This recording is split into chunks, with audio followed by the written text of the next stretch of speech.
You're listening to That's Pretty Dark, the podcast where we talk about all of the entertainment that scared us as children and still haunts us as adults. So grab your flashlight and join us as we take a frightfully nostalgic look over our shoulders. And under our beds. And in our closets. And together we'll realize, whoa, that's pretty dark. Pretty dark.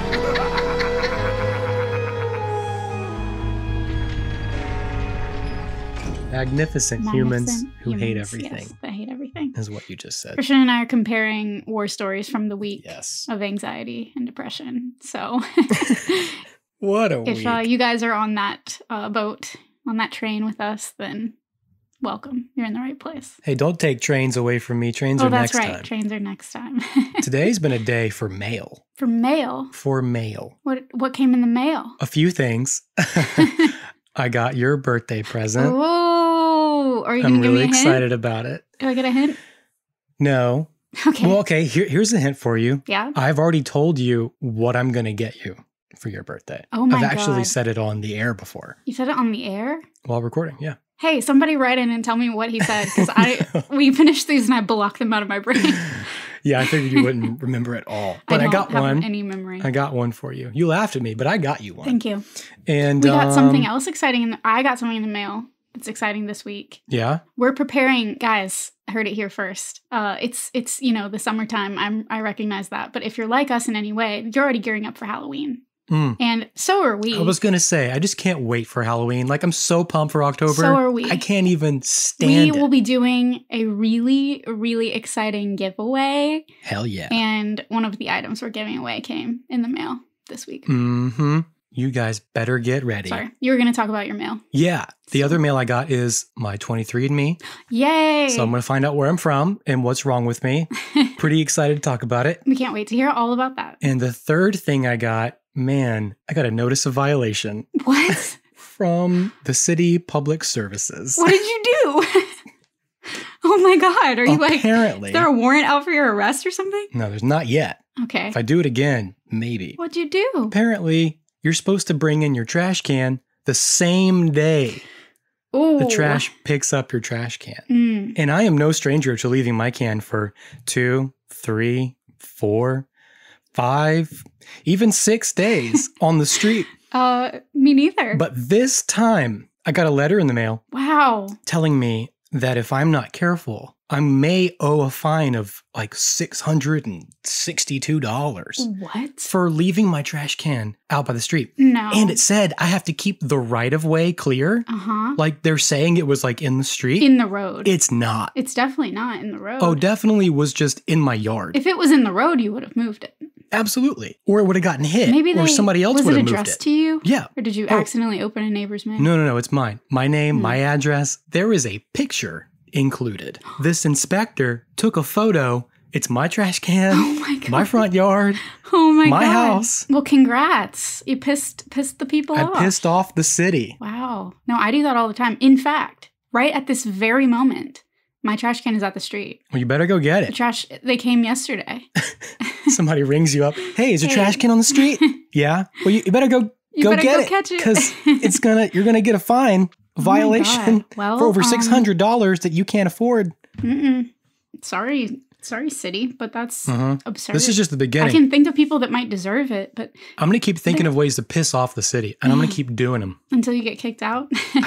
Yeah. You can't live here anymore. You left your trash can out too many times. It would be hilarious. Yeah, I'm laughing with you. I mean, like, I've seen a lot of HOA issues, like, online go viral, but I feel like I've never heard of the city actually calling somebody out. I know. You got to be really special for the city to send you a letter. Man. I feel threatened. I also feel threatened for you. Somebody's got it out for you. I'm all bent out of shape about it. But, we're not here to talk about me and my Disturbia issues. We could continue talking about our problems, or we could talk about somebody else's. Yeah? You want to talk about somebody else's? Let's do it. So, let's jump today, in. What is today? I don't even know. I think that's part of the problem. I think that is part of the problem, is because I don't even know what exactly DJ McHale had in mind for this episode. But we're going to try and figure it out together. Let's figure it out together on That's Pretty Dark. Where my name is Kaylin. And my name is Christian. Now that you know our life stories, you might as well also know our names. And we're here to kick ass. That's right. So, we are talking today about Are You Afraid of the Dark, Season 1, Episode 9, The Tale of the Sorcerer's Apprentice. This originally aired on October 17th, 1992. And I'm also going to reiterate that the Paramount Plus episodes are just all kinds of twisted up. They don't make any sense. They are not in any kind of correct order at all. And it lists this episode actually as the first episode of the second season. Oh, wow. We're here to tell you that it's not. So just, we're doing the best we can. They're doing the best they can. I don't think they're doing enough. Right. We're having anxiety. We're depressed. We're vibing. I really feel like Paramount Plus, of all of us, should be able to get the dates correct. You would think so. In which the, show I've been wondering released. if it was something in, like, the encoding of the files, you know? Yeah. I don't know. I'm just trying to make it make sense. I don't know. But it doesn't. But we're going to go today back to Halloween 1992. Let's do and this. we're going to feel so much better. Let's do this. So, this episode was written by the Honorable DJ McHale. The Honorable. And also a Hungarian man called Steven Zoller. Okay. And I couldn't really find a lot about Steven Zoller.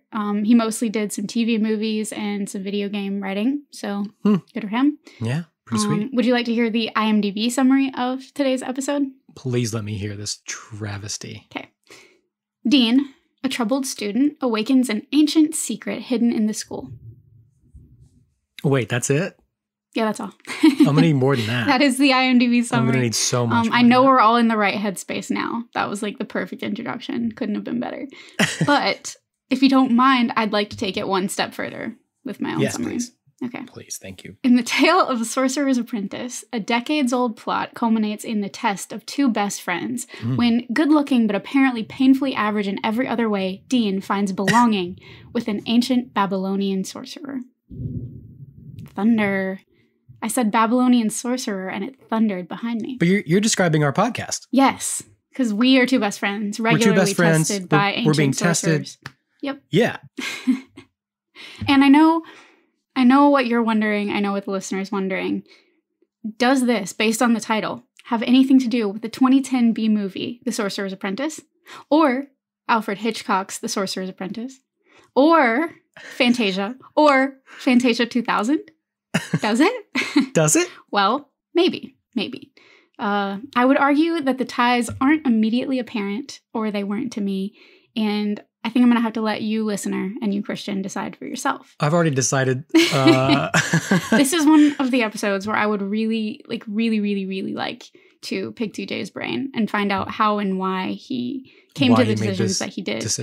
Yes. You may get into this, but brief spoiler, there's another episode in season 2 that we'll get to for season 2 that is the Sorcerer's Apprentice story. Classic narrative. Right. It's just called The Magician's Assistant. Yeah, I don't know, DJ. If you ever hear this, please tell us how and why. We're going to interview him. One day we'll talk to him and he will let us know. When we get over our imposter syndrome, we'll talk to him. But we'll talk about the lore in that story a little bit. We'll talk about the lore in this story and how they may or may not intersect. So that's my goal for today. We'll see. Sweet. You guys can give me a grade afterward. I'll grade you. Hoping for a good grade, just like Dean. You can use a good grading.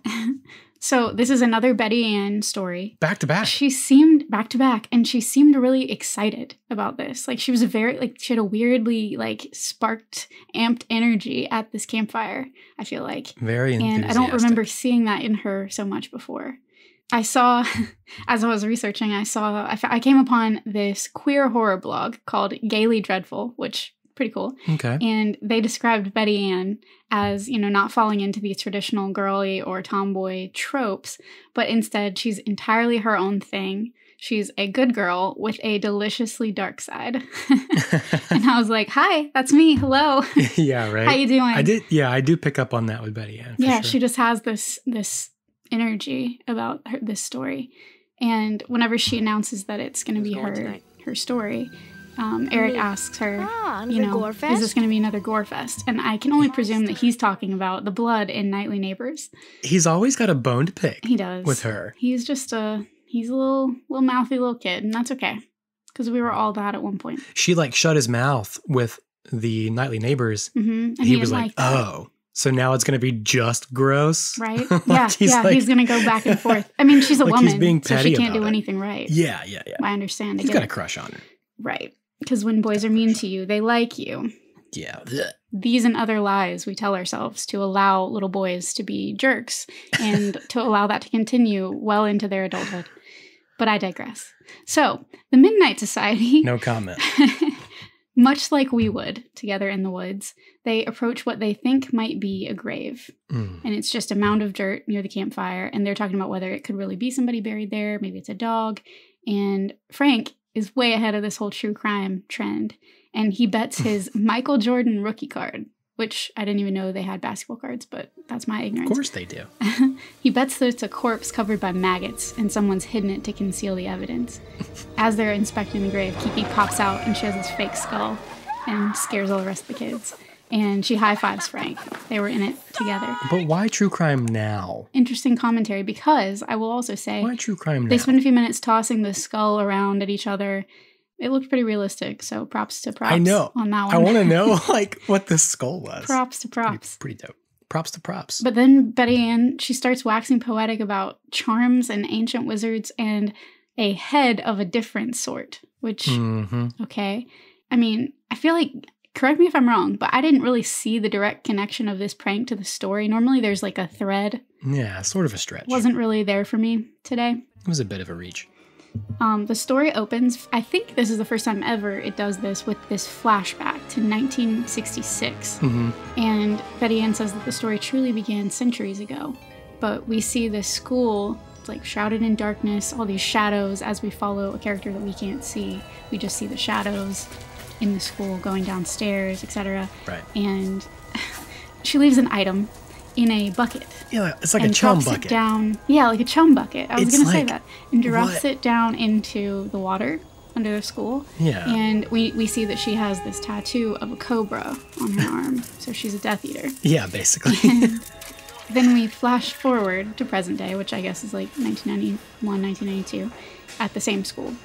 And it feels like this episode's going to lean really heavily into the ancient curses. We talked about the idea of a 30-year cycle, which that was intriguing to me. I was like, okay, I'm sold. I'm on this. That is 30 years, isn't it? Wow. Yeah, well, 25, really. Okay. 25, technically. But you know what I mean. Close enough. Close enough. So at this point, we join Dean, who is our protagonist of the day, and he's in chemistry class. And chemistry was my absolute least favorite subject in school. Like, if you said favorite, I would have been so mad. We wouldn't even be hated friends. chemistry. Chemistry was my worst. Thomas, we talked about him last time, one of my very best friends. He can vouch for this. We took chemistry lab together. His mom taught it, and I was near tears every single class because I couldn't make it make sense. I hated chem lab, dude. Oh my God. I love science, but I hate math. And chemistry was like, you have to do all this math to get to the cool science part. And it made me hate everything. Right. I hated my life when I was in chemistry. So backtrack. They should go science back to math. Agreed. Later. Yeah, because then maybe you could skip that part. The science is cool. I recognize that math is important and necessary and whatever. I just try to leave that for people who enjoy math. Because it's not me. Yeah. So anyways, we hear that Dean is the kind of guy who blended into the background. He didn't really have any talents or prospects. He wasn't great in school either. And at this point, his really creepy teacher is handing back tests to the class. Yeah. And when she hands Dean's test back, she tells him, Mr. Burkham, you are sinking to perdition. Yeah. That's pretty dark for a chemistry teacher. That's pretty heavy. Adults who insult you because you're not living up to their expectations. Who cares what you think, lady? It's rough. It's very rough. Go back and watch that moment. Because she's not supportive at all. That's She's essentially not damning him to hell. Yeah. You know? If you don't apply yourself. And a chemistry teacher should never do that. No. No teacher should ever do that. Mostly because there's no scientific basis for a hell existing. Why would a chemistry teacher say he was sinking into perdition? Dean is played by Matthew McKay, 1T. Get that right. Matthew. And it is almost impossible to find information about him online, which very much disappointed me. I'm surprised because he's a pretty good actor. Where he is now.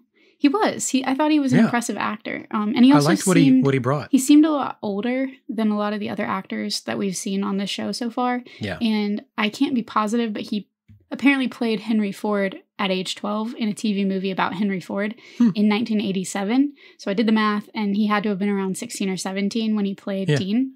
So he seemed just a tad bit older than the average actor on the show. And he has very few other credits to his name, But I have to wonder if there's some kind of trolling situation going on because he has additional voice credits for Harry Potter and the Sorcerer's Stone. You know what? They all say that. Weird. I just don't know. And also for There's no way. The 2005 Charlie and Chocolate Factory, the Johnny Depp one. Yeah. And he had motion capture credits for a 2009 Avatar video game. What? And this one was very interesting. He contributed voices, just literally, that's all it said, voices. To a 2008 French-Canadian animated series called Fred's Head. Have you ever heard of that? Fred's Head, yes. Okay. I have heard of it, but I didn't know where or how. I've never seen it. Yeah. Everything I could find about it online, it was mostly in French. In Fred's Head, the 16-year-old title character and his goth friends are followed around by a worried psychologist. These are all quotes from descriptions. They are obsessed with B horror movies, and the show tastefully dabbles in sex, drugs, and alcohol. Okay. So we know what we're going to watch next. Absolutely. I am down. Yeah. Which is, Fred's Head. There's so many crossovers there. That's so strange. I know, but I mean, it's not like I don't think he played the title character, which he could have. I mean, I thought his voice. He probably could have. He's good enough too. But like goth and ahead of a different kind, nature or whatever. Yeah. Really interesting. Right? It's just strange how there are all these overlapping. I knew there was going to be something weird that you told me about this guy. Like I was like, I'm not going to look him up. Because I'm not going to do it. I'm going to have a fact. But I don't know what I knew you were going to have something. Like what he voiced. So we'll have to watch it and see. Yeah. He also appears in another episode that I'm very excited for. It's actually the one that Paramount Plus queues up the very next after this. Weird. Which is The Tale of the Prom Queen. Oh, no way. Yeah. He's in that one? He sure is, but I'm not going to tell you who he is. We will talk about that when we get to the Prom Queen. Okay. So the other principal character is introduced as Dean's best friend, Alex, who is described as Dean's opposite in every way. I liked her too. Yeah, I thought she was fine. She was good. She's played by Stacey Smith, whose singular other credit was from the year prior in 1991 when she played a supporting character in Prehistoric Bimbos in Armageddon City. Oh my God. Can't make this shit up. You really can't. It is apparently a sci-fi comedy series. There are a lot of bimbo movies in various settings. Yeah. And I felt extremely weird looking them up. But they exist. I also know what I'm watching next, right? Too. Oh man, that sounds so. But funny. it was a year before, so she had to have, I guess, played like a supporting character or something, right? Because she's pretty young. She seems younger than him, and I thought she did. Yeah, again, did a good job as Alex. Aside from the immediate toxic positivity that she hits Dean with when he comes to her about his test, being upset about it, and she immediately just tells him, "If you keep thinking this way, you're always going to get dumped on." Some of the dialogue I didn't really appreciate, but I think it didn't age It's well. all to sell the idea. Sure, it's to sell the idea that he's in a rough spot. Yeah, they were trying to, it's hard because what are these episodes, 20 minutes long? Yeah. And they only have so many lines of dialogue. In a short amount of time. It's very short amount of time. So it's really hard to nail those like really pensive, profound moments that you're trying to like. Yeah, it all becomes a little bit trite. Yeah. I guess. Some of it becomes trite because you're forcing brief moments. And you're forcing to like trying to explain this relationship because they even, Betty Ann, the narrator, goes so far as to say they have a good relationship. So it's like she's letting you know, they're trying to let you know with this dialogue, but it triggered me because I'm like, don't tell me how to feel. Why else do you have valid. voiceover narration of the story you're watching is to tell you how to feel about what you're seeing. That's the only reason to have it. No. Betty Ann can tell me how to feel. I just don't want Stacey to tell Dean how to feel. Okay. That's different. That's totally different. That's fair. That's fair. So next up is our world cultures class. And I find that that's pretty progressive for our high school. I didn't have classes like that until I was in college. This is very college. Collegiate feeling. She's a touring archaeologist. Lecturer. Yeah, she's not a high school teacher. You have lecturers come to your college to give lectures. But apparently high school as well. Very strange. Indeed. So her name is Dr. Oliver.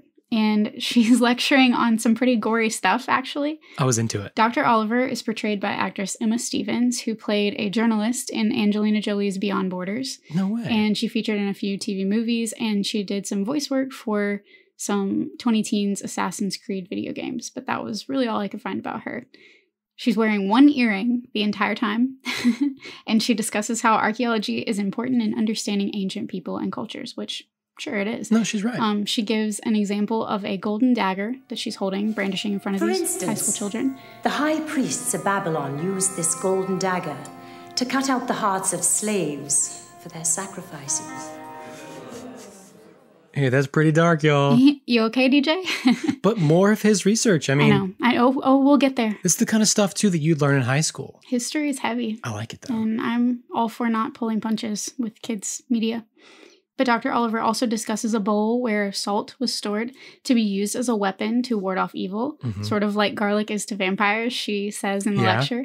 And I feel like this is Betty Ann recycling some lore from her previous story. She's looked into all this stuff, too. No, she brings in some other stuff later we'll get into, but like, yeah, she's been researching apotropaic magic and like what wards off evil and how to protect yourself. I'm getting a very Betty Ann perspective doing the research for these shows, these episodes. Like, I get it. I'm telling you, she got into the Midnight Society and she's gone all I love it. in. Yeah, deliciously dark side. She's about it. I think she and Gary should get together. Hey, because he started this. I ship and it. She's like, hey, I'm taking this serious. I know Gary and Kristen have their thing or whatever, but I would like to ship him with Betty Ann. Yeah. Yes, please. Let's ship somebody in this 30-year-old show real quick.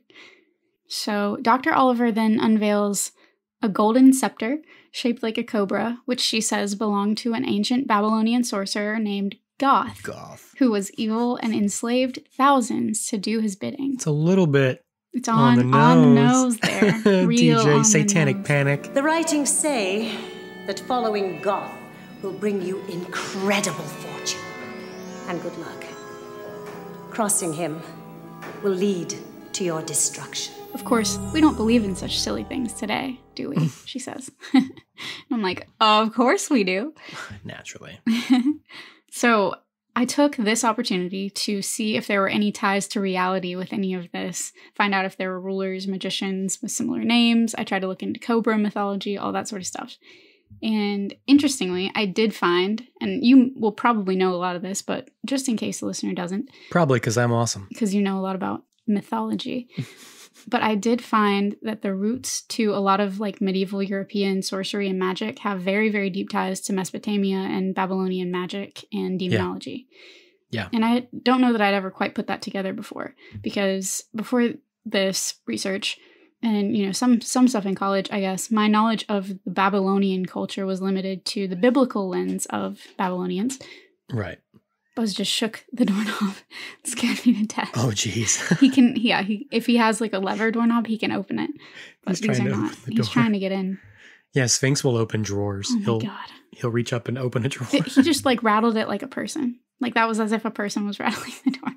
That's super scary. But yeah, anyway, I feel like I had like a very biblical lens of Babylonians, which was the fact that they were bad and not God's people. And it makes sense because a lot of what is paganism, which is essentially anything that isn't Judeo-Christian, all of it kind of originated from Babylonian culture and myth. I mean, yeah, that's why like we grew up being taught that Babylonian society was like evil and all this bad stuff. Because they always opposed the Christian like society in the biblical texts.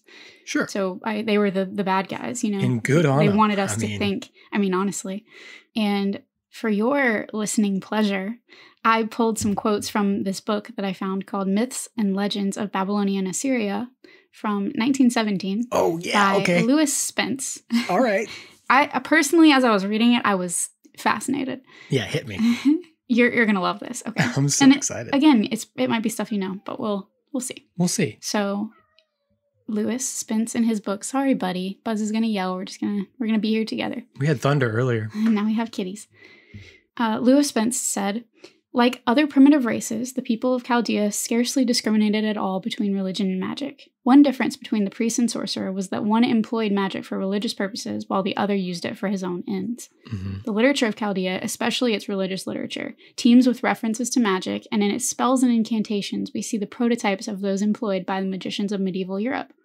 Indeed, so closely do some of the Assyrian incantations and magical practices resemble those of the European sorcerers of the Middle Ages and of primitive peoples of the present day, that it is difficult to convince oneself that they are independent origin. Essentially, Lewis is saying that we have a lot of documented cultural evidence that the culture of Babylon and their magic and sorcery and tradition, incantation, those things are so closely tied to medieval sorcery and magic and the documents that we have pertaining to that it's almost impossible to say that it didn't come from Babylon. Right. Apparently there are a lot of very, very close similarities between these cultures. And I mean, I could understand if it kind of came from there or developed past there, but they had it all figured out in ancient Babylon. There is nothing new. Nothing new. And he also said that our information regarding Chaldean magic is much more complete than that which we possess concerning the magic of ancient Egypt. Of course, this is from 1917, so I don't know if that's still true. But he said that hundreds of spells, incantations, and omen inscriptions have been recovered, and these not only enlighten us regarding the class of priests who practice magic, but they tell of several varieties of demons, ghosts, and evil spirits, and they picture for us many magical ceremonies besides informing us of the names of and sources of plants and flowers possessing magical properties, magical substances, jewels, amulets, and the like. Heyo. So this is when, in my research, I started to go, oh, okay, DJ. Okay, You're DJ. getting there. Okay. A lot of the idea of protective amulet or jewels or using herbs to achieve magical results, a lot of that came from this region. Right. And what will probably be your favorite part, Christian. Don't tell me how to feel.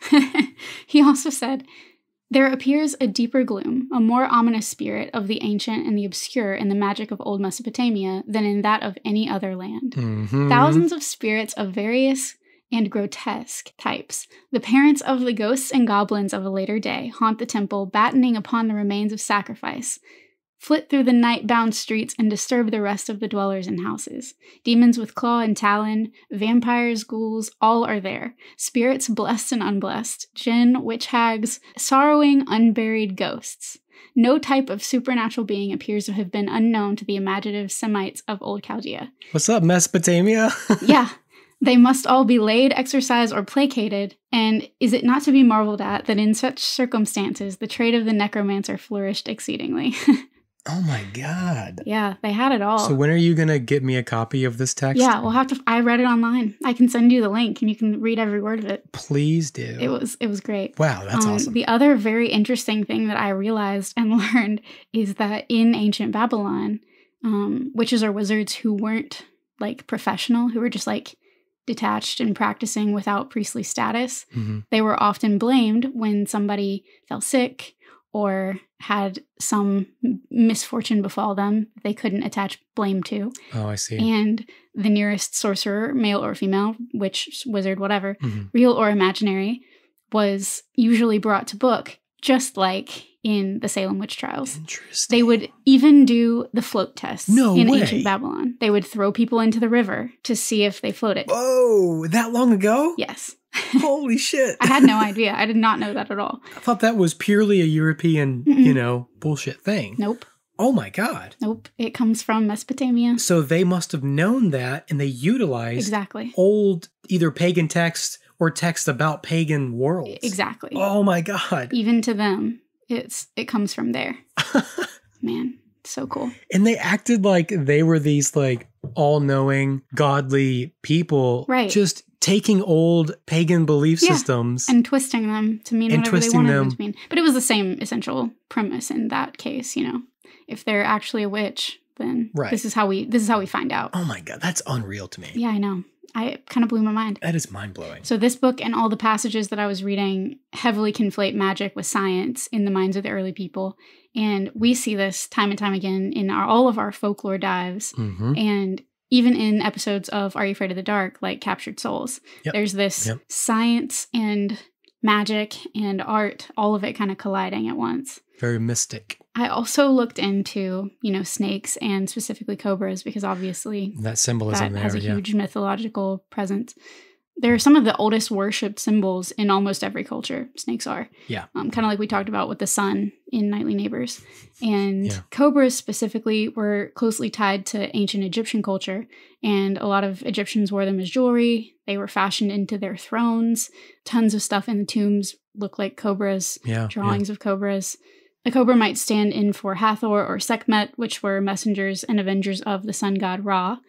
Or ancient Egyptians believed that Ra gave this kingly symbol of might and protection to his descendants, who would become pharaohs, who basically were like gods in Egypt. Yeah, which is so interesting because looking at Old Testament scripture of the slavery. Hundreds or thousands of years of slavery or whatever it is. and how their gods were colliding at the same time. And it's just really not that crazy to think that the devil was depicted as a serpent.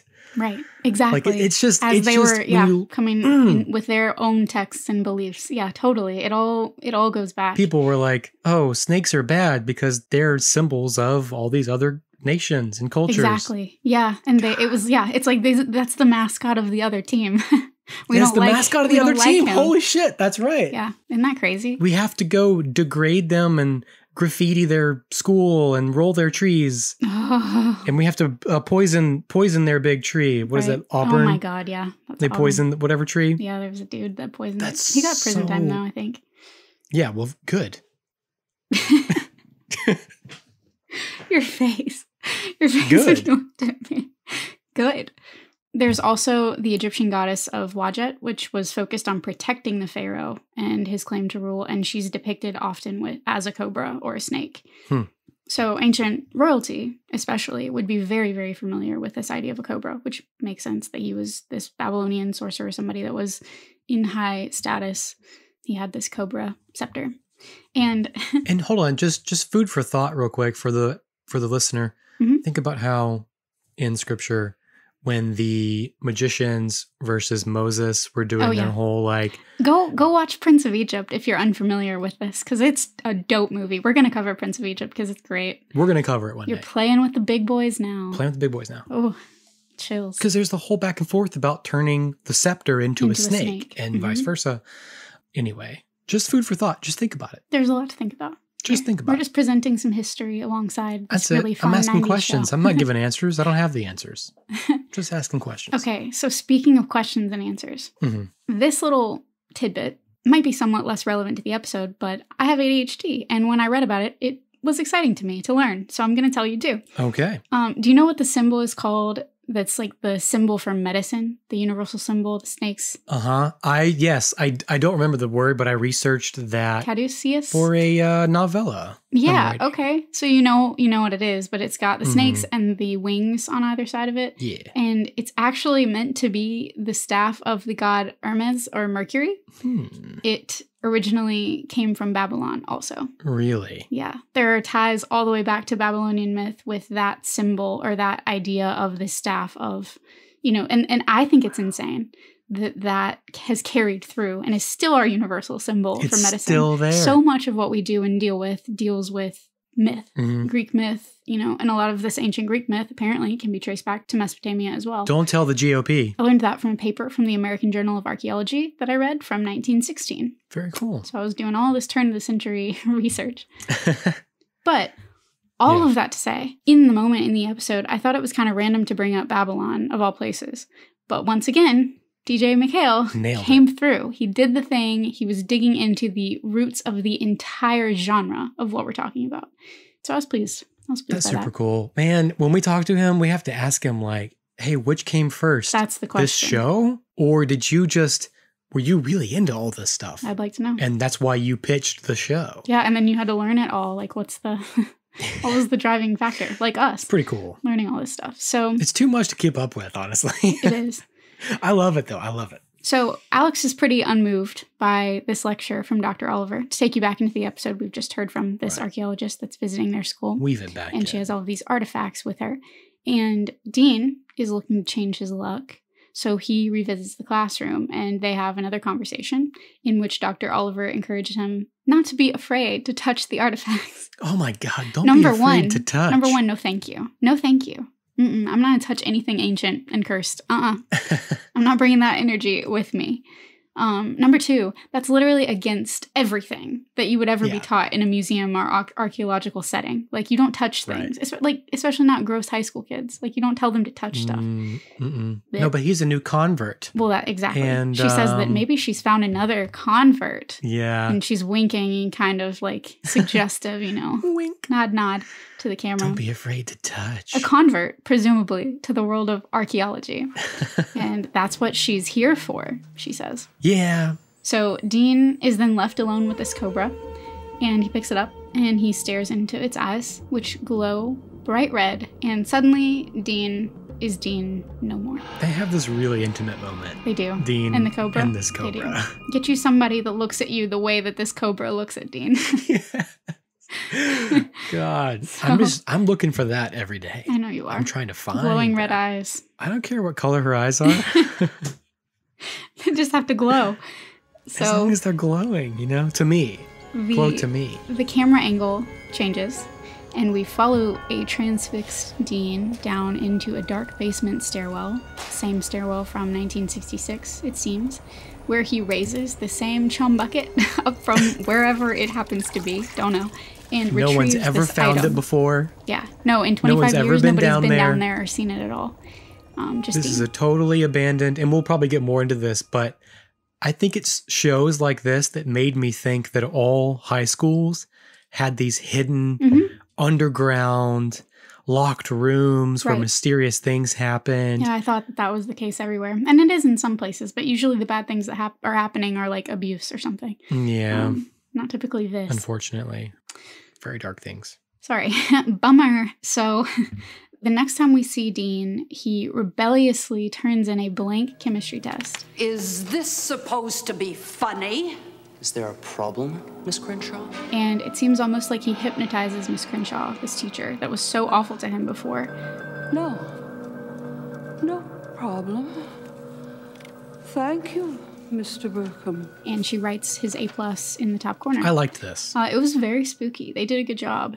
And of course, Alex is not having this, and she confronts Dean about it. And Dean is hella scary in this moment. And he's mad at her. He says that she doesn't believe that he could ace a test, and she's just jealous or upset. What's wrong with you? Nothing's wrong with me. Everything is finally right. And I'm gonna prove to everybody that I'm not the loser they think I am. Dean! And to me, this almost feels cultish. Like this is like I've found a system that works for me and you just don't understand it. Yeah. Kind of like you just don't get it. There's a Sean Hunter episode of Boy Meets World where he gets dangerously close to joining a cult. And it's that same kind of vibe where it's like, you don't get it. You don't understand. I thought you were my friend. Right. And that to me is spookier than almost anything else. Because again, these real life emotional themes they hit hard. Yeah. I mean, if you ever have to speaking from experience, if you ever have to get to a place where you're defending something that your best friend doesn't quite get, you might be in trouble. Just reassess. Yeah, true. Just talk to somebody about what's going on and just see if maybe you should, not do that thing that you're doing. Do something else with your Saturday. Watch Are You Afraid of the Dark? Plenty to do. Go to the park. Listen to our podcast. So walk your dog. An undetermined amount of time later, we see Dean stealing something from the chemistry lab cabinet, which Alex says, is mercuric acid.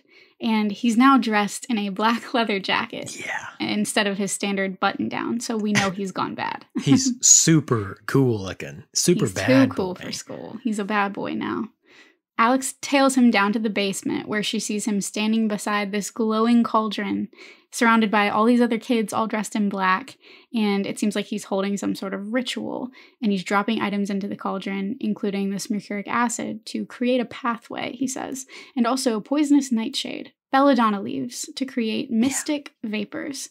Which he wants to use to summon Goth, the ruler of the netherworld. I liked his exposition here where he's just it was good. I'm going to explain to you, my followers, and also the audience, what's happening. Exactly. 2 for 1. Mercuric acid, nightshade. Two birds, one stone. And also, what was with the big tarp in the basement that had rain falling down it? Yeah, and light? I don't know. It was interesting. I think I was going to mention this, but I feel like this episode, the gaffers and cinematographers, DP, they were like, let's just do some cool stuff. Let's make all the colors cool. Let's do some cool angles. Let's do a lot of shadow and smoke, because they really hadn't done that before.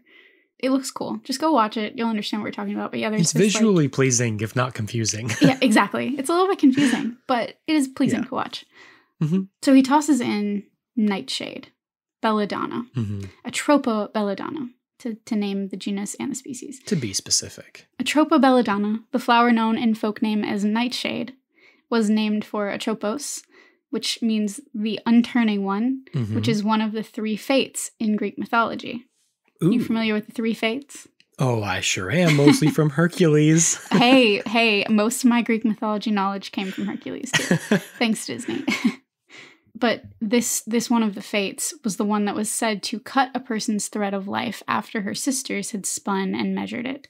The 3 fates. You know, you begin, you spin the thread, you measure the thread, and then the thread gets cut. Gets a little snip, snap, snip, snap. And it's called belladonna, beautiful woman in Italian, in reference to the cosmetic use of the plant during the Renaissance. Oh. Because in the Renaissance time, women used the juice of the berries in eye drops, which were intended to dilate the pupils and make the eyes appear more seductive. Huh. Did that lead to any deaths? Well, I didn't find that out, but I will say you probably did not want to get that dosage wrong. Probably not. I can't believe it a little bit. That shocks me. But, you know, society's also been hellbent on making women look better at their expense.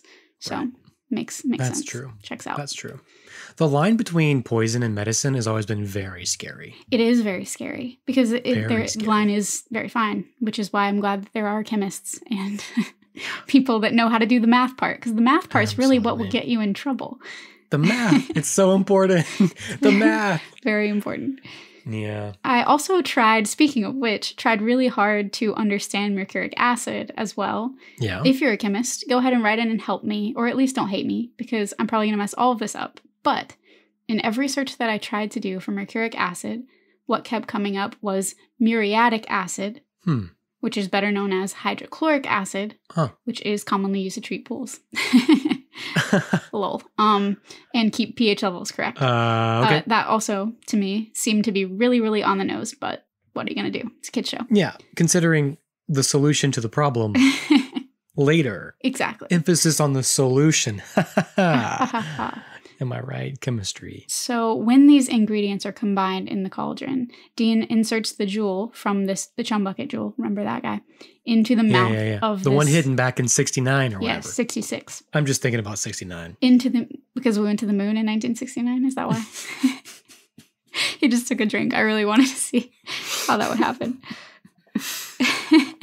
Because of the moon landing. That's what I thought. Just checking. And David Bowie, his song playing over the moon landing. 69. Sure. We went to the moon. I'm paying attention. I'm learning things. So he puts this jewel into the mouth of the cobraceptor. If I had a nickel. And at this point, this glowing green goth appears in smoke, and he tells Dean in this very godlike, thundering voice that he's been waiting centuries for an apprentice like him. There is one final task to be performed before I am freed from this infernal dimension of darkness. I mean, hey, wow. I want to be released from this infernal dimension of darkness too. I get it. I wish there was a switch that easy to flip. Right?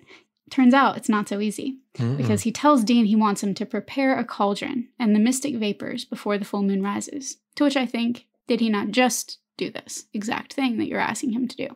But I guess it needs to be a bigger cauldron. Yeah, you know what? You're right. He tells him that if he does this, that anything he wants will be his, and the power of the universe will be God's. And then we get some quintessential, hardcore villain laughter. Really great. And I was also doing a lot of these notes on the full moon. Oh, right. Which I thought was pretty fun. Because I was like, I'll get it done before the full moon rises too. Which I didn't. But anyway. I have not been right since the full moon. Yeah, it's been thrown off a groove. The Capricorn full moon. I've not had a good time this week. So Goth, by the way, is played by Stephen R. Hart. This was his first credit. And apparently this role set him on a path. Yeah? He had more credits, I think maybe the most of anyone in this episode, at least the most that I recognized, but he has played some very spooky characters, and I'm listing off the actual character names from IMDb. There were demons, executioners, warlocks, grim reapers, multiple times, cadaverous ghouls, evil sorcerers. He played Elder in Silent Hill. Okay. He played Brother Jeremiah on Shadowhunters.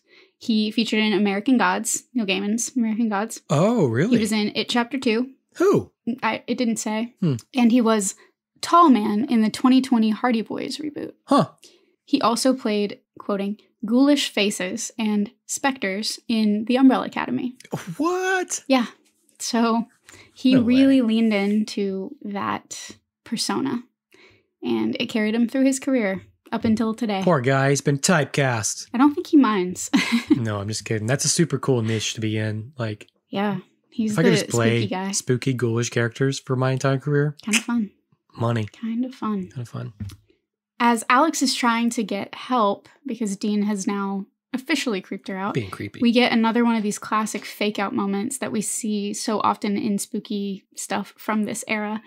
She attempts to tell Miss Crenshaw that something's wrong with Dean, who is, the helpful adult TM. And she's trying to explain the ritual, and Dean, she's just run away. So she is breathing heavy, and she falls down into a desk to talk to her. Yeah. And at first, Miss Crenshaw is listening and she's obliging. And then you remember, oh, wait, she's a jerk. Why is she being nice? And that's creepy in and of itself. And then this is, red flag city. But, of course, they've got Miss Crenshaw brainwashed as well, and we get another villainous laugh, because there's nothing that Alex can do, and everybody's on his side. And that's a scary feeling. That's a scary feeling to be the outsider or to see something happening. I'm thinking of COVID, QAnon, anything where people don't want to understand and believe reality is happening in front of you, and they just want to pretend it's not.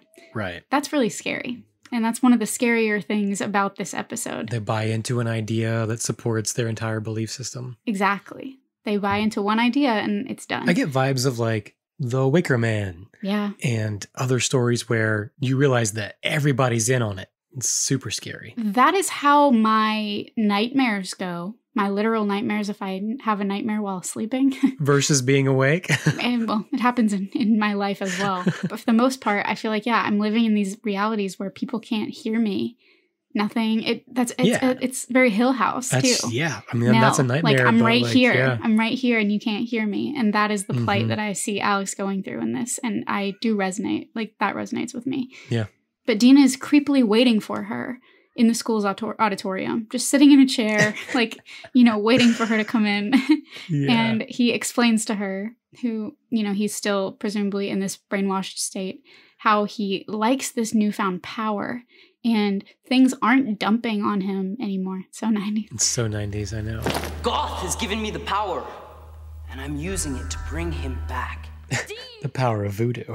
And he kind of gets Stacy, wants her to join him and kind of tries this. It seems like he's trying to hypnotize her or whatever. Mm-hmm. And she does this weird blinking thing. And I'm not sure if she was directed to do that because she was warding off his attempts to hypnotize her, or if it was just a weird thing that happened with the actress. I thought it was just uncomfortable acting. Yeah, it could very well be that, but we could give her the benefit of the doubt if we want to. Sure. It's weird. It's a weird thing she does when she's in her close-up. It's just blinking. It's probably what I would look like if you had me act in this role. But she resists his attempts at manipulation and then buzzes, yelling so loud. Oh I heard that one. He got up under the door for that one. His name. I'm so sorry, buddy. I see his foot. He's like, it's Friday. Why are you not hanging out on the couch? Foot. I see his little buddy's foot. I'm so sorry, Buzz. But he and his cult of cronies, they ride off on their bikes. Super cool bike gang. Bike gang. They're all dressed in black as well. Yeah. That is the, wearing black for evil. It was a callback to me visually to Twisted Paw. The Twisted Claw episode. Yeah. The monkey paw. The monkey's paw, the twisted claw. And Alex at this point wants to involve the police when she sees this green light emanating from the school. Mm-hmm. And Dean's friends end up capturing her. And he tells them to put her in the van. Put her in the van. Is that what he said? I didn't have the captions on. I thought he said van. I don't have captions I thought he said, on the DVD. Put her in the van. And then I'm like, well, where are we? Aren't we at school? Isn't that the school? Where? I don't... Anyway, confusing. Yeah, it is confusing. But next, we're in the school hallway. So I guess we either were at the school or we went to the school from whatever other location they're using as their home base. Yeah, I don't know. And at this point, the Midnight Society provides some very enlightening commentary. They ask if he's planning to boil her in the mercuric acid, which, ew. Eric says that he hates chemistry. And I'm like, me too, dude. Me too. Mm-hmm. Also hate chemistry. And Gary says that Alex's goose is cooked. Which, yep, that's sure 90s right there. I would have said that. But they walk toward the pool deck, and Dean is explaining. There's a lot of exposition in this scene. He's telling Alex that it has been closed off for over 25 years because a girl lost her mind down there. When they found her, she was down here. Totally out of her mind. And it's been sealed until tonight. This part was creepy. It's always until tonight, because tonight's the night. Because I have the key. And they begin preparing the cauldron, a.k.a. the empty pool under the school. And as the glowing, the nightshade, all the same ingredients. And as these glowing green vapors appear, Dean is becoming especially unhinged at this point. His voice is changing. The voice of the Legion. I was reading TV tropes for this, and there's some really funny, TV tropes is great. But the voice of a Legion is when you're being possessed by something evil and your voice gets deeper. Yeah. Very common trope. But, I mean, kind of spooky for a kid. Spooky. Yeah. And he says, Mystic vapors, I've done it. Rise, mighty Goth. Your apprentice calls to you.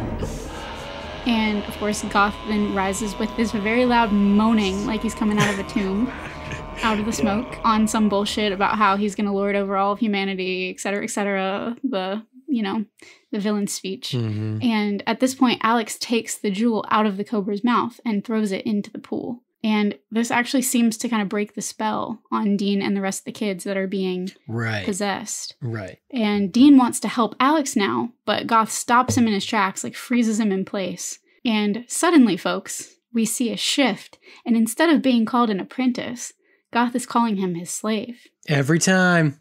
I fear, Dean, that you have been taken advantage of. You've been duped. You rube. In your insecurity and your desire for power, I think somebody has come along and pulled one over on you. He's vulnerable. Buddy. He was just looking for love and acceptance. He was looking for love and acceptance, and he found it. He did. He's like all of us. Like all of us. Just don't trust cobra scepters or Babylonian sorcerers. Why else does somebody turn to the dark side? They're just looking for love and acceptance.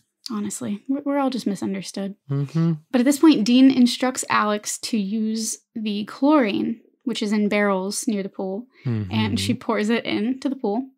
And though Goth claims that their human science is no match for his power, very quickly it turns out that we are all just victims of biology. He was wrong. End of the day. Yeah, he was wrong. Human science did apparently do the trick. So it's like this weird metaphor for science saves the day. And logic, be smart, learn beating science. out this old world superstition and magic. Kind of is, except that it's kind of bad science. I'm not a chemist. I've made this clear, nor am I a botanist. But Dean explains that he knew that chlorine, from the chemistry test, he knew that chlorine kills bacteria, and the leaves were organic, so he figured it would zap them. But, Dean, not everything that's organic is bacteria. Chlorine doesn't kill, if you ingested enough of it, it would kill people. But, it's not going to dissolve these plants on contact. It's not an acid in that way. Whatever. Okay, it seems to work. Yeah, I don't know. Goth is destroyed. The evil is thwarted. Could neutralize the poison. Spoiling the hell out of this for you guys. But this to me was the funniest part of the whole episode. So they've been reunited. Goth is no more, and they're hanging all over each other. They had seemed to be some good physical chemistry happening. And Alex and Dean exit the gym, or not the gym, but the pool, and the kids who have followed Dean down and been there with him in this hypnotized state, without any discussion with Dean or Alex or anyone else about why or how they got there, just groggily exit the pool as well. There's no acknowledgement. I noticed There's that no conversation. They're not talking to each other. They're not wondering how they got there or what's going on. Nope. They just leave. They're just walking out. Then enters Dr. Oliver. And she retrieves the staff, the cobra staff, and it reveals the fact that she is the true apprentice. My God. And apparently, this is not her only attempt. Don't worry, because she has placed jewels in high schools all over the country. And then we see on her arm the cobra tattoo, and we realize she's the same girl from the 60s. The one who went mad? The one who went mad. Lost her mind? Because they thought she went mad, but really, she's just following this sorcerer. But why does she need high school kids to do it for her? Why was it necessary to wait 25 years? That was never explained. Don't know. Why does it have to be a high school kid who breaks the spell? Why can't she just do it on her own? She knows the ingredients, does she not? Can she not create the cauldron? She knows what she's doing. No, apparently not. The Midnight Society postulates, since Dr. Oliver has not given up, it's revealed, that the world is doomed. And they are quite right. They don't know how right they are. Yeah. But not for the reasons that they think. And it's kind of funny. Gary also he pulls one of those, well, on that cheerful note, we adjourn this meeting in the Midnight Society and puts out the fire. They all leave and so I was quickly. like, well, if that's not us. Yeah, I know, right? We're all doomed. Okay. Well, on that note, bye. Well, we might as well get on with our lives. Pretty good. Yeah. Looping back to where we started. Now that you've heard this story, does this have anything to do with the classic tale of the Sorcerer's Apprentice? No. No, maybe not. No, not really. To attempt to answer this question, I'm going to take us all the way back to 1797. Wow. When Goethe, Goethe, one of the most widely acclaimed German writers of all time, wrote a 14-stanza ballad called The Sorcerer's Apprentice. Mm-hmm. I'm not going to reiterate the whole entire thing. We're going to talk about it when we get there in season 2 because, ironically, Are You Afraid of the Dark does do an entire episode that does very closely mirror this Sorcerer's Apprentice tale. Yeah. The tale of the magician's assistant. Right. However, the gist is don't mess with power that you're not ready to wield, essentially. That sort of vibe is the moral of that story. And there are a lot of iterations of it. It's very labyrinth in a way. Kind of is. Have you heard of the Arne-Thompson-Uther Index, ATU? No. Okay. This is a historic geographic method of comparative folkloristics, which is basically a type index for classifying folktales. No. Weird. It identifies motifs and narrative ideas that can be seen as building blocks of traditional narratives. Is this ongoing or did it happen before? It was in the early 1900s when it was first published by this scholar, and it was mostly just European then. Then it was revised several times, including by Sidith Thompson, who was said to be America's most important folklorist. Okay. It includes over 2,500 basic plots, and it has a numbering system that was later added by a German folklorist in 2004. Wow. So it's an index of folklore. I need a copy of this. I know. Holy we cow. need a copy of this for our show. Yeah. Because I think it would often be relevant. Yeah. So it's classified as an ATU 325, if anyone wondered. And in these types of stories, there are a lot of similarities, but I will leave that information for when we cover the episode in season 2. Ooh, cliffhanger. Winding us back when I talked about Goethe, I'm saying it, I'm not German, I'm sorry. But I would like to try and draw some parallels with him, having written the original Sorcerer's Apprentice, so we can see if we can get to the threads that DJ found. Let's do it. Another one of Goethe's most notable works is Faust, which is a play where the central plotline revolved around selling one's soul to the devil for power over the physical world. And this narrative took on increasing importance in literature, and it almost became a view of the victory of technology and industrialism. What are we're selling part of ourselves for this. At what cost are we getting this? Right. That kind of narrative idea. It's all very metaphorical. To be honest, I saw a lot more of those themes in this story than themes from the traditional Sorcerer's Apprentice. Yeah, but I would agree. This German guy wrote them both. So maybe this was DJ's attempt at merging the two ideas into one before he knew he was going to do the Magician's Assistant episode. Could be. Possibly. Could be. I also found some things about Goethe. Goth? Exactly. That line in of itself is pretty close. But his name was Johann Wolfgang von Goethe, and in addition to being a famous poet and playwright, he was also a scientist. He was deemed by some as the first physicist. He studied botany, anatomy, and was one of the first to study and explore color theory and the physiological effects of color. Interesting. Which all of this kind of seems like it fits. There was use of color and lighting that had not been used in Are You Afraid of the Dark yet in this episode. All this botany-related adjacent lore. Yeah, Belladonna Nightshade. Belladonna Nightshade. And he had the largest private collection of minerals in all of Europe at the time that he died. Oh. He'd collected over 17,000 rock samples to gain a comprehensive view of geology. There are minerals named after him. One of our human bones is named after him because he discovered it, that most mammals share it. He had an elephant skull and discovered this bone, and it's now named after him. We have it in our body? We have it in our body. Interesting. Yeah. And it was written that his studies of light, of the metamorphosis of plants and insects, were indications and proofs that the perfect educational lecture belongs in the artist's sphere of work. Which I think that's cool. I feel like it ties back into some of that Babylonian myth that I was talking about earlier. Yeah. I think there's a lot of the same philosophy going on. This art and science, this merging, everything that's magic and abstract, it seems to be in direct opposition with observable fact, but they're always colliding throughout all of history. Well, hot damn. It was also written that Goethe was a free thinker who believed that one could be inwardly Christian without following any of the Christian churches, many of whose central teachings he firmly opposed, sharply distinguishing between Christ and the tenets of Christian theology, which they're pretty much in opposition even today. Sure, yeah. He criticized its history as a hodgepodge of fallacy and violence, Christianity. And he also included eroticism in his work at a time when that was not religiously normative at all, and normalized the human sexual experience. I'm sure that he was not a saint, because one of his character's first acts after selling his soul in Faust involved seducing a teenage girl. But I feel like it's really funny that there's almost nothing new under the sun. He had a lot of similar worldviews to more progressive folks today. Yeah. What a guy. And I can kind of see the influences of this man, this artist that created The Sorcerer's Apprentice in DJ's work. It feels to me like DJ cherry-picked inspiration for this episode from a lot of different places. Yeah. And while it doesn't resemble this classic Sorcerer's Apprentice story very much, I'm okay with it because there were a lot of paths he could have taken.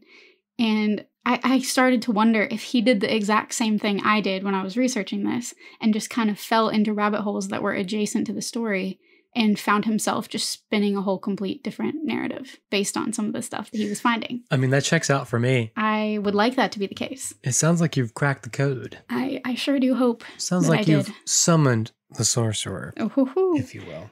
No, but seriously, that's very cool. That's honestly, it's really dope. Wild. I never knew a lot of that. Me neither. And going back to the episode, I have to give another props. I have to give more props to the gaffers and the cinematographers, because I feel like they really made use of the set, the shadow, the lighting. It was all a lot of shadows on another level than we've seen with Are You Afraid of the Dark? And even the camera angles. Half of the episode takes place at this tilted angle. Yeah. Where it's kind of just meant to unnerve you as you're watching it. Very Dutch style. Yeah. And also the way that they angle the camera when Dean is speaking. Early in the episode, he has no power. In your eyes, you see him as weak. And throughout the episode, the angle that you're looking at him from changes. Yeah. And you see him as more powerful. And this is all very subconscious stuff that you and I notice in film. And I think they used it in pretty effective ways. Yeah. In this purely episode. Visual stuff. Yeah. So overall, scarometer. What do you give The Tale of the Sorcerer's Apprentice? I'll give it a 4. I also gave it a 4. There you go. In terms of actual scariness, the scary part to me came from Matthew's portrayal of this personality shift and his tone of voice, and this person that you trusted becoming somebody that you couldn't trust at all. That's really what would have spooked me as a kid.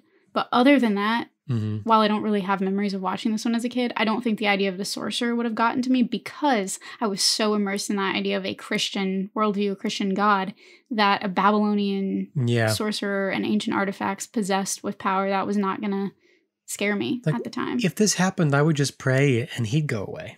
Exactly. Yep. Yeah, what matches that? All I have to do is pray. It didn't and, seem threatening. But I will say, I enjoyed the 30-year cycle, even though they didn't explain why they needed it.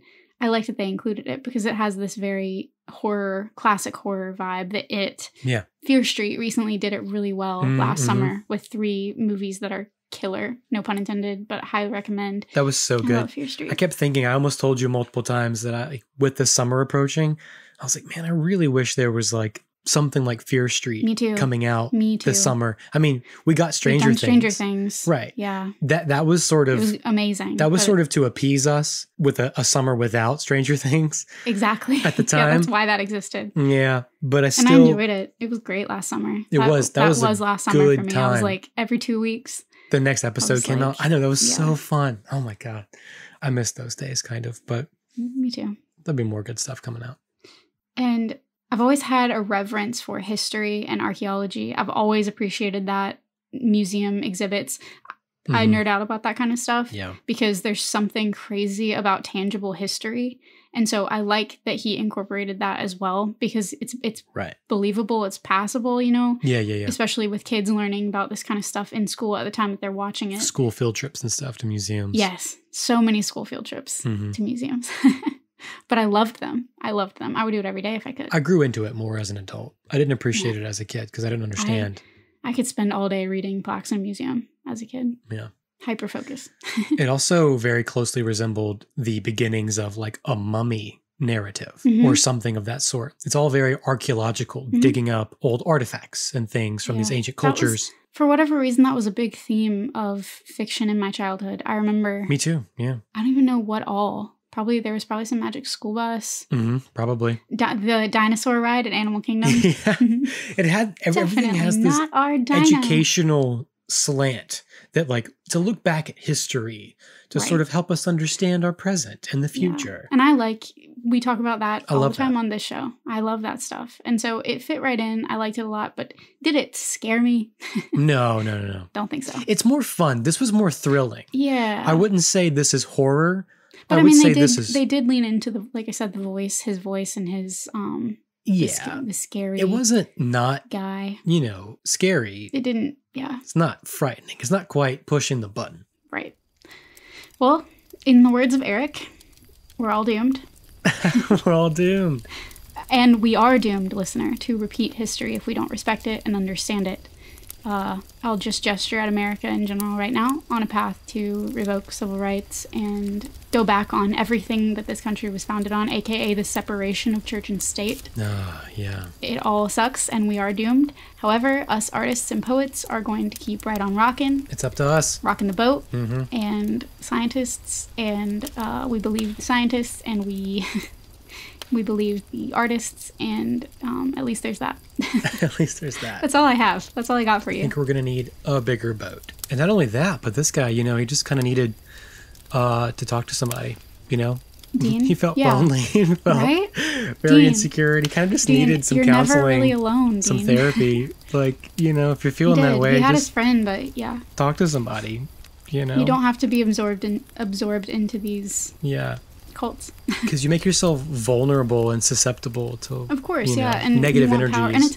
But I will say, you don't have to be vulnerable and on the fringes of society to be absorbed into a cult. I'm not shaming anybody. No, of course because it could happen to anyone. It happened to me. Like, it's the way that they are structured. It's very pervasive. Yeah. But in this case, yes, poor Dean just needed a listening ear. And if you have a friend who needs help like that, who is you clearly see that something's going on, toxic positivity is not the way. Hey. Not very helpful. I would love to just shout that from the rooftops. If you've never heard of the concept of toxic positivity, I encourage you to look it up right now. It's real bad. Real bad. It really does not help. Never helped me. It, in fact, hurts. It hurt me, too, because what you want in that situation is for somebody to validate what you're feeling and to acknowledge that what you're going through is difficult. If I could just have had, in the harder times of my life, I would appreciate it if somebody would have just been like, whoa, that's really shitty. That's really tough. Yeah. You are going through something hard and you're handling it. That kind of validation, far and away more helpful and effective than just being like, oh, well, buck up, buttercup. Well, we kind of back-alleyed our way into referencing toxic positivity earlier with our solution to this problem would have been just praying about it. Yeah. That's kind of the epitome of a religious slant to toxic positivity. You're Thoughts fine. Just pray about it. Thoughts and prayers. Yeah. Just be positive. Sometimes you have to act. Sometimes you have to pour chlorine into the pool. That is sometimes what has to be done. To neutralize the poison. The nightshade. The belladonna. Which, I kind of kept thinking, is there salt in chlorine? Because she went this whole salt is protective. Oh, yeah. I mean, I didn't go there in my chemistry research, but I don't isn't know. there? Isn't it so? I missed so that day in chemistry class. If you like chemistry at all, just please forgive me. Forgive us. Educate us. Come back again. Help us understand. We're artists. Yeah, we're excited for next episode. We've got a lot of good stuff going your way. Like I said, there's going to be a giveaway in October that we are collecting items for, and we can't wait to show you. Very excited about it. Giveaways. Our Patreon's coming. Extra bonus content. Yes. Super dope stuff. Fun merch. It's going to get awesome and pretty dark. Get in on it while you can. Come follow us. Click the buttons. In while you can. Leave the reviews. All that good. While there's still time before the world just burns up in a ball of fire. And disease. Exactly. In disease. Oh my God, the disease. Everything else. I can't even go there. Can't even go there right now. We should stop before it gets too dark. Just pretty dark. That's all we want. Thanks for listening, guys. It's been a lot of fun. We'll catch you next time. Yeah, we appreciate you. Thanks for going to Ancient Babylon with us. Maybe we'll go again one day. You never know where this podcast is going to take us. But we promise that we'll be right there with you the whole time. Don't be afraid to touch, as she says. Don't be afraid to touch. Touch our relics. All right, I'm going to go. Sorry, folks. I need to eat see dinner. you later. Bye, guys. Bye. Thanks for listening to That's Pretty Dark. Written and produced by Christian Baxter Mott and Kaylin Andrews.